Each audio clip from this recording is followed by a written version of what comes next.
Okay. Nistuan nakukutaqqitaupi. Ki kithoqanaaksamatsammoqpuao anneqsistiku. Kinhoqe nitsutaapi annu Bozeman. Nikomatapesksinamaatsuku annu umaqsitasksinamaatsorkiuppi. So I started to study at the university. Nikomatapesksinamaatsuku engineering. Naqsisukenakis. So I just said that I started to study engineering as part of my pre-med so that I can become a doctor. And that's kind of just what I've been doing recently. But anyway, antoke me or anno Bozeman.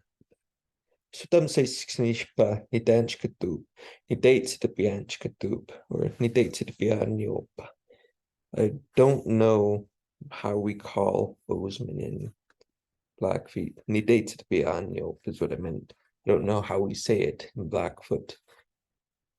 I know that several words have been used, such as the Valley of the Flowers or the meeting place of the people, something along those lines, but I can't recall any words towards Bozeman.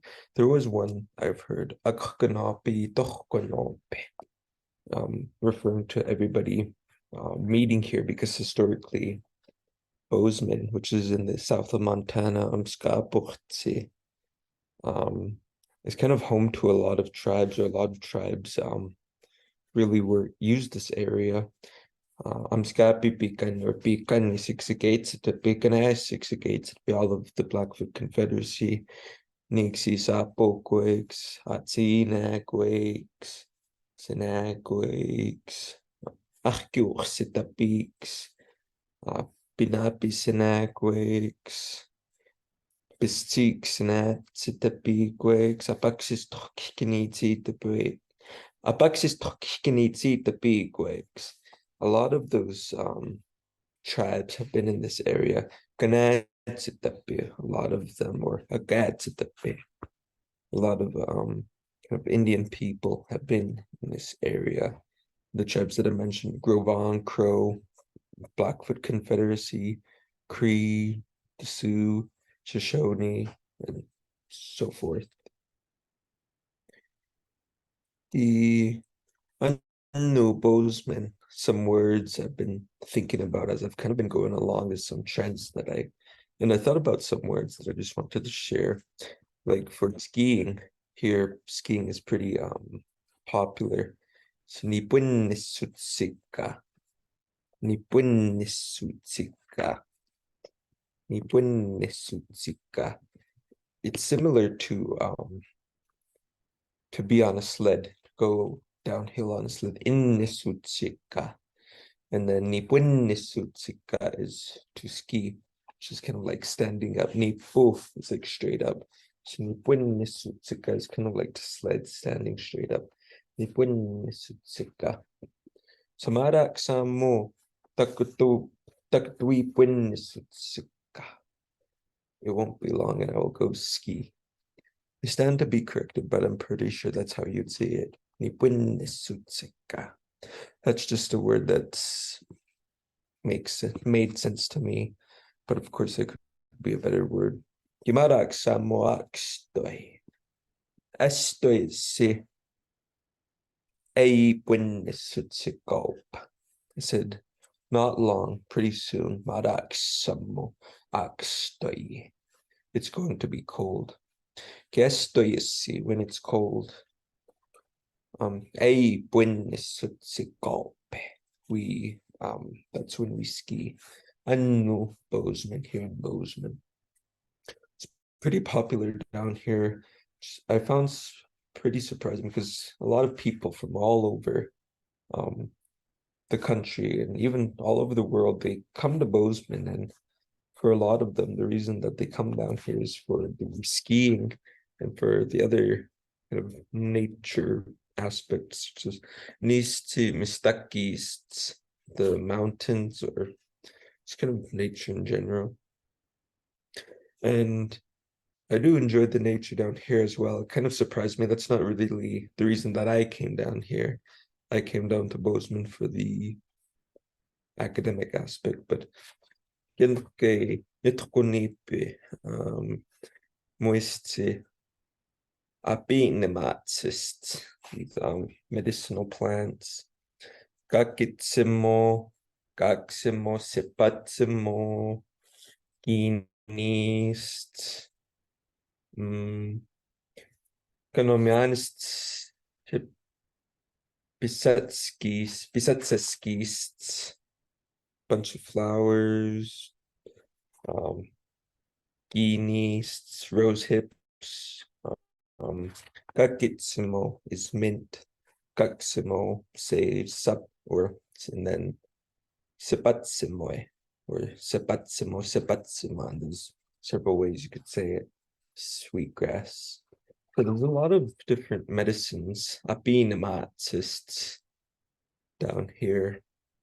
And I believe that's kind of could be one of the reasons that it was so popular back then to all of the tribes, is that it was just a very useful area in terms of the plants available and all of the animals as well.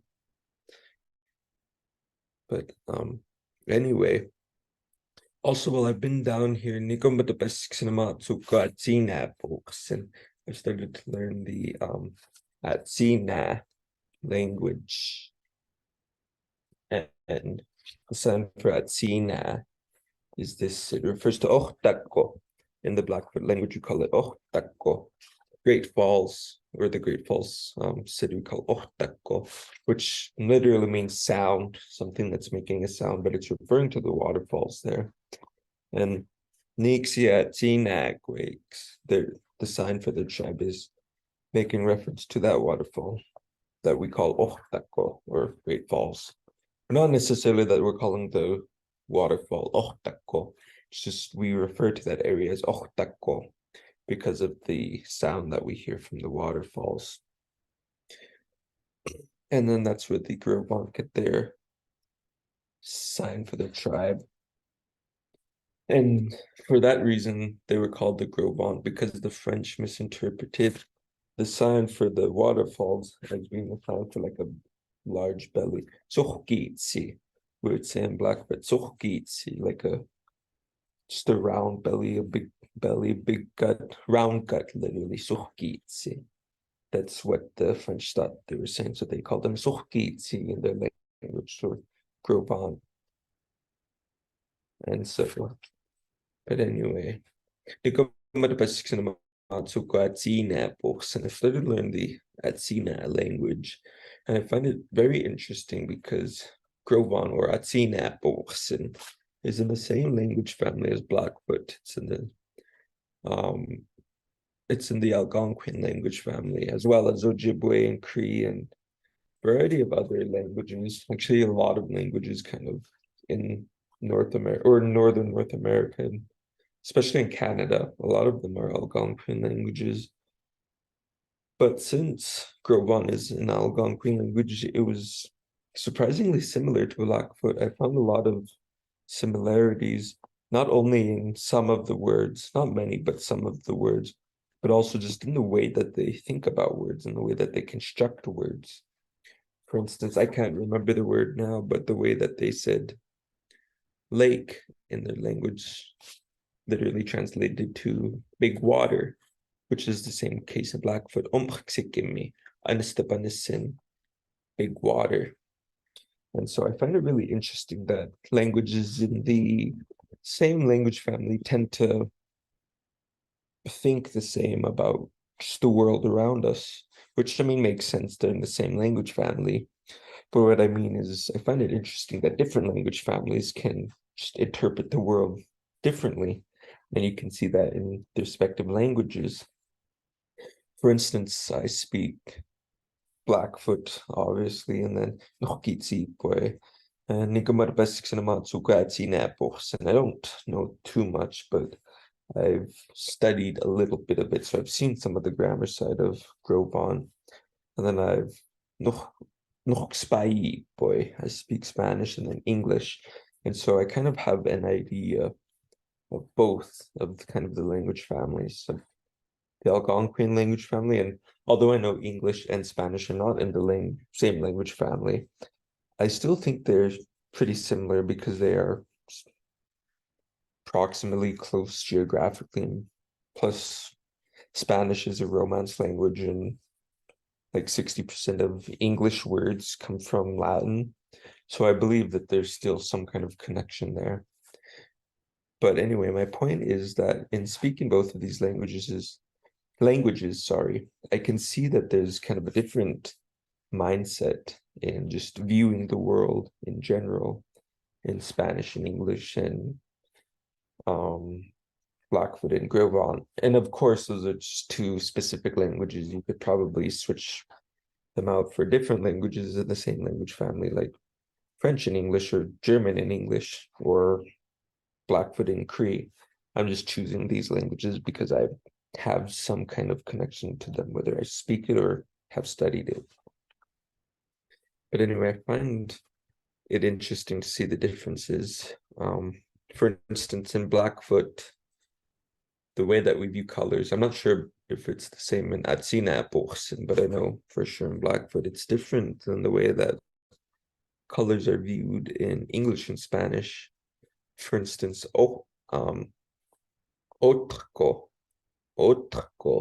in Blackfoot can mean a lot of different, or it's just one word, but in both English and Spanish, they use several different words to describe just our one, otro. And you can make an argument that one's more efficient than the other. It doesn't really matter. Both fulfill what the speakers are trying to say. But it's just interesting how both languages kind of look at color, because English and Spanish, they both kind of make more distinctions based off of shade, whereas Blackfoot makes broader kind of categorizations of color. For instance, otro means, it can mean a lot of different things. Generally, people will tell you it means yellow, but we see it used in a lot more cases than that. It could also refer to orange or even brown. But I kind of think of it more as the color of ochre.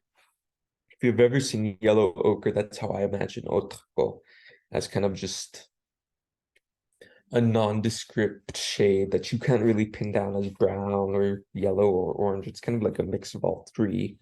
That's what I imagine otro is. And I could be wrong, but I would bet that otro has some connection with ochre in the language.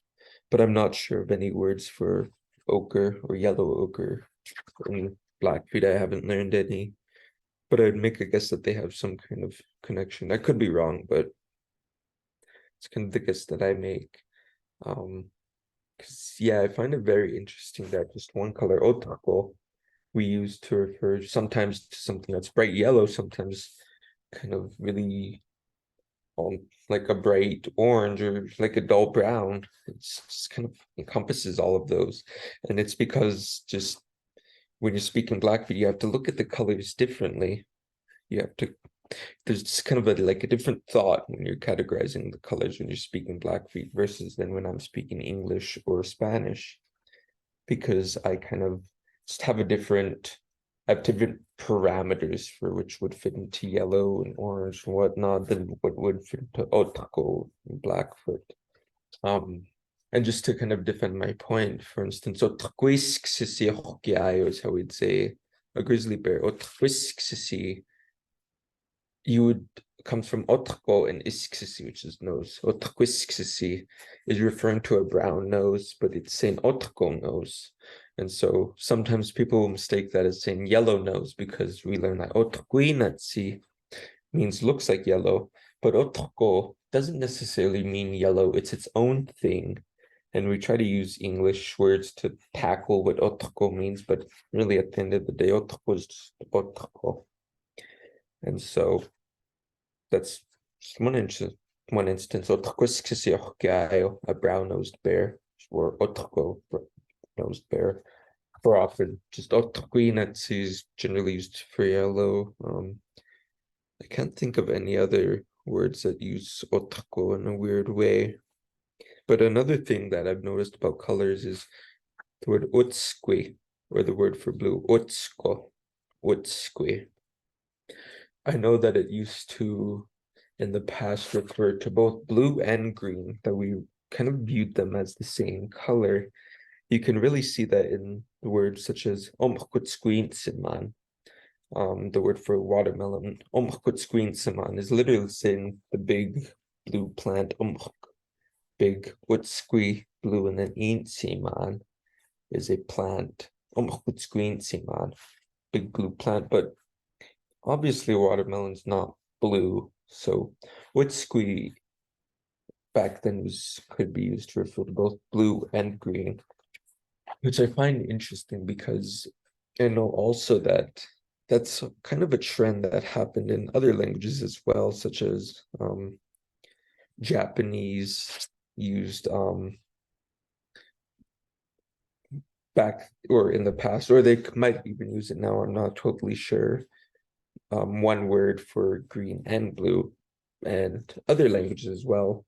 I can't think of them off the top of my head right now, but other languages have had that phenomenon.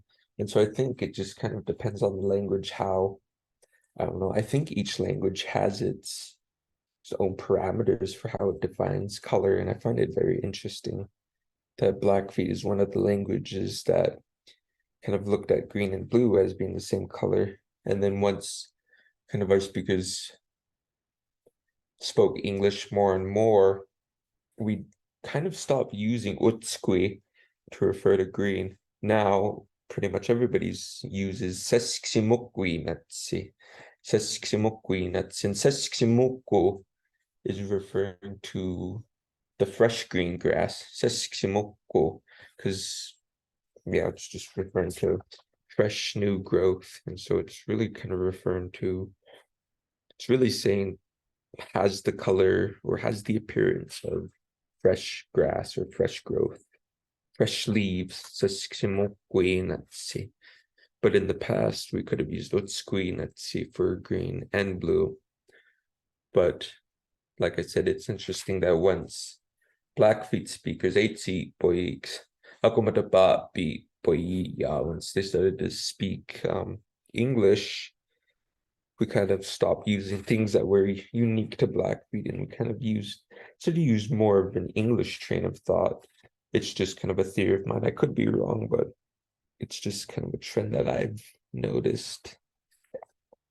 And so Utskwi is another kind of instance of Blackfeet, or the Blackfoot language just approaching color differently than English or Spanish would.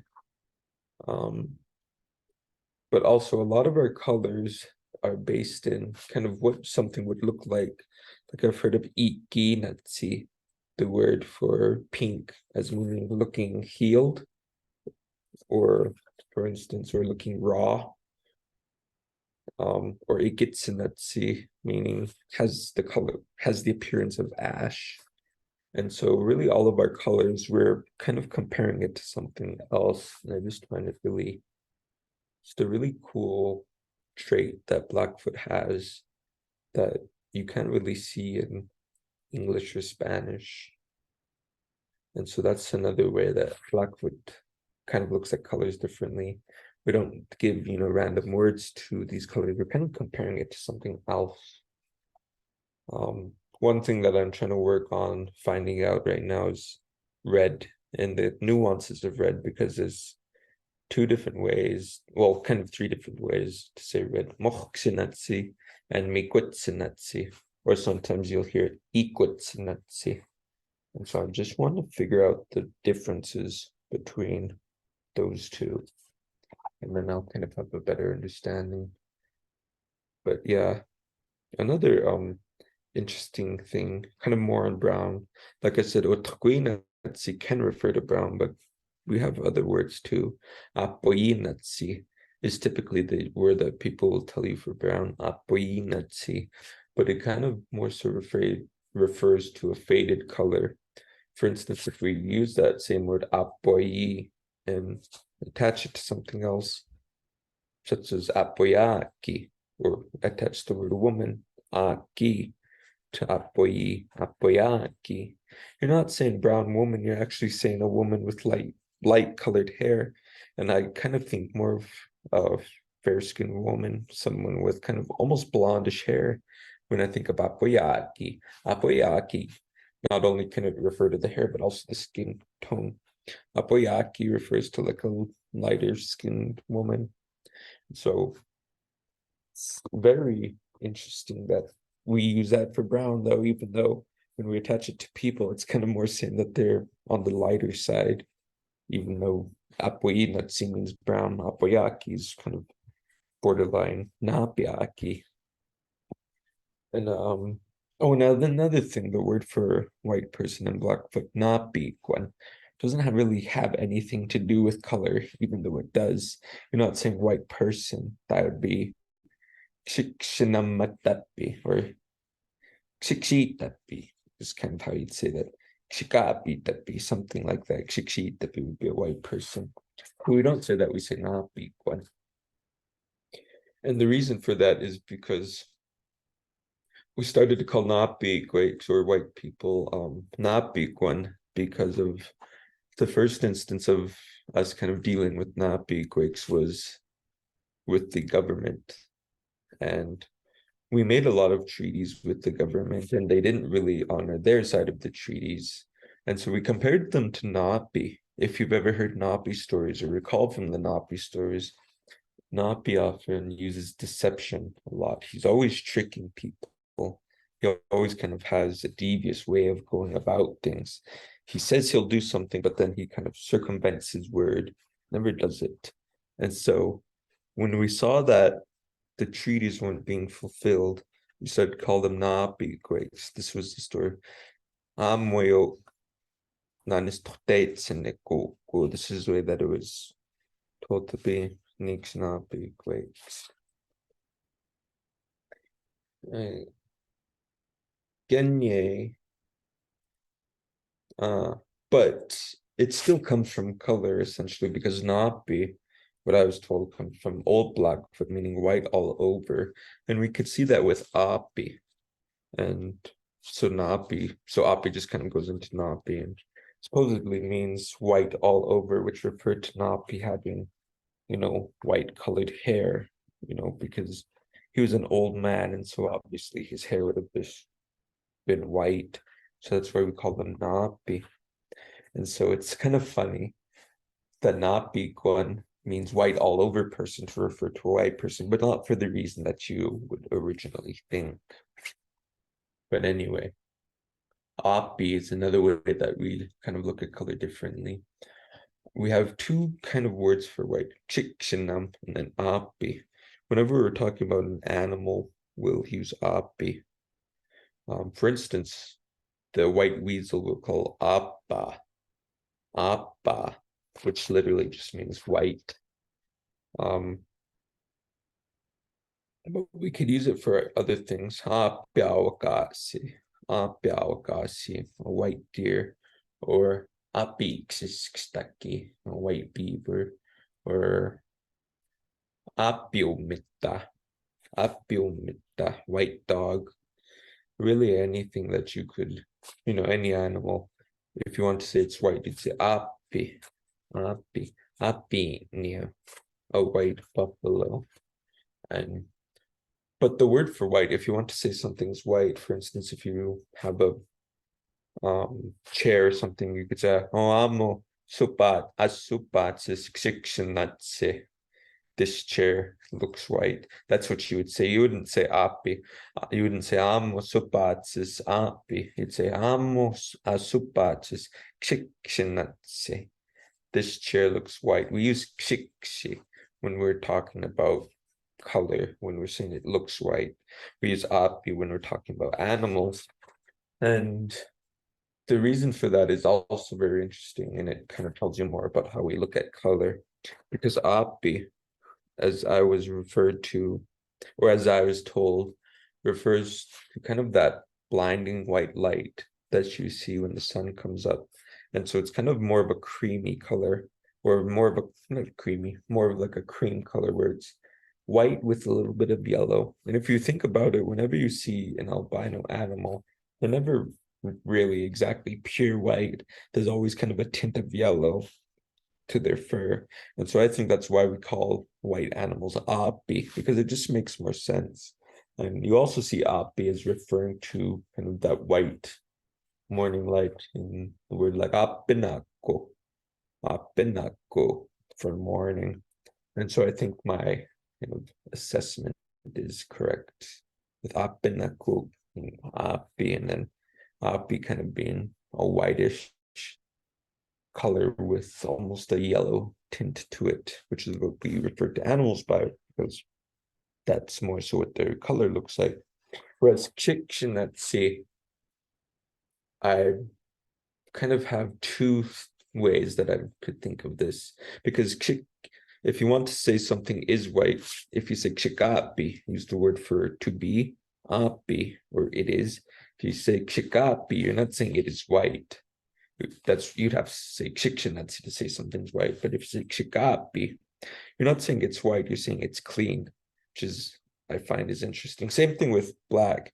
Siksanatsi, you're saying it looks black, but if you say sikapi, with that api meaning to be, sikapi, you're saying it's dirty.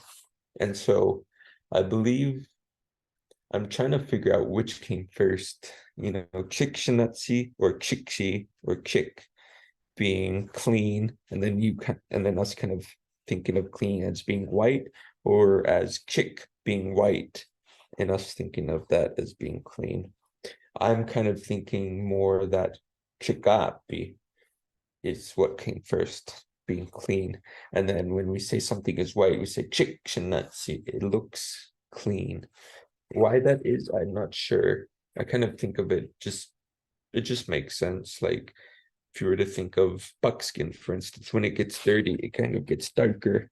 Like if you were to drag some white buckskin through the dirt, it's going to kind of have a darker color, which siksanatsi I don't think necessarily means black. I think it just means has a darker appearance. So that's why sikapi means dirty, kind of more so means has a dirtied appearance. And then if, like, for instance, the hide is clean, it's going to have kind of a cleaner appearance, a lighter appearance. That's why we say chikshinatsi, it looks clean. And so that's another instance, I think, that we look at color differently. And then same thing with apoyinam. We're back to apoyinatsi, mean brown. If you say apoyapi, it's kind of more sense in that looks faded, looks old. And then what other color insights do I have? Those are the kind of the main ones that came to mind.